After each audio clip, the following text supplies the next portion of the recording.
Nearly a third of the objects in this gallery of African art come from the Owen Mort Jr. collection.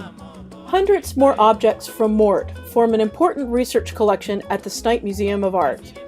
Mort began collecting African art while working on dam construction in Zaire, now called the Democratic Republic of Congo, from 1974 to 1982. He continued to collect and write about his collections for nearly 3 more decades. 9 years in Africa gave me a real opportunity not only to buy and collect, but to study and work with people who really knew the material. In the early years, I bought and bought and bought. A lot of what I was getting was absolute pure junk. But as you become more accustomed to the material and become more aware of the people who are working with it, become acquainted with the experts, you develop a little more expertise and a little more expertise and a little more expertise, and over the years I was able to put together a fairly good collection. Mort's skills as a collector and knowledge of African art developed as he met other experts and other collectors in Africa.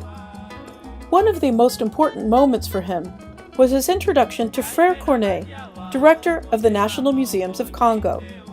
Corneille, a world-renowned scholar on art from Democratic Republic of Congo, encouraged the study of art and culture and actively supported local and international researchers and enthusiasts. One of the ambassadors was also a collector, and we became friends, and he introduced me to Frère Corneille. Took me up to the museum the first time I went up there. So I started out real early, and Frère Corneille gave me my first African Arts magazine, number one.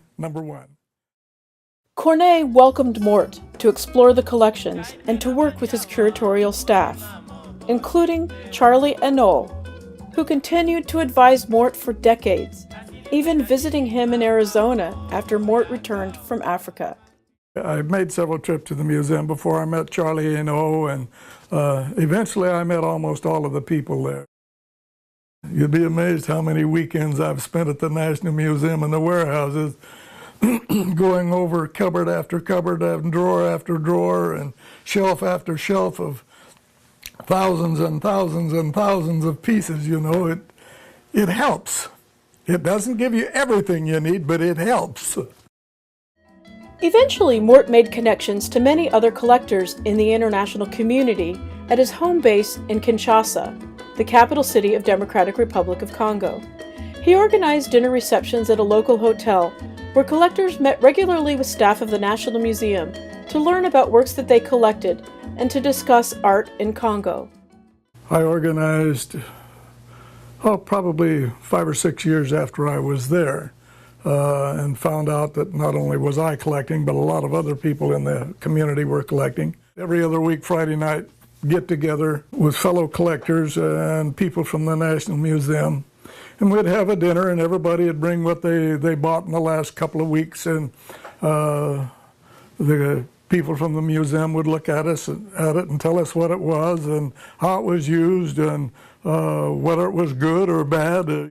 Over the years, it really paid off. You learn a lot, you see a lot of art, and you get an opportunity to hear a lot of material about these pieces. The location of the Owen Mort collection at the Snipe Museum on the campus of the University of Notre Dame fulfills Mort's wish that his treasured African art be used for teaching and learning about Africa. I had always hoped that someday it would be in a museum somewhere. And I hope the Snipe is able to use this material in an educational manner. This is one of the things I've always wanted to happen with it, to educate people about Africa. It's been a great love of mine, and it's one of the things that if you put enough time in it and energy into it, you hope that someday it'll be used somewhere else. That's always been my goal in this, is to educate. And if you can work with other departments and get classes set up, great. You know, this is what I would hope to do. Besides, you know, show it and educate the public, but also try to get students involved in it and develop interest in Africa.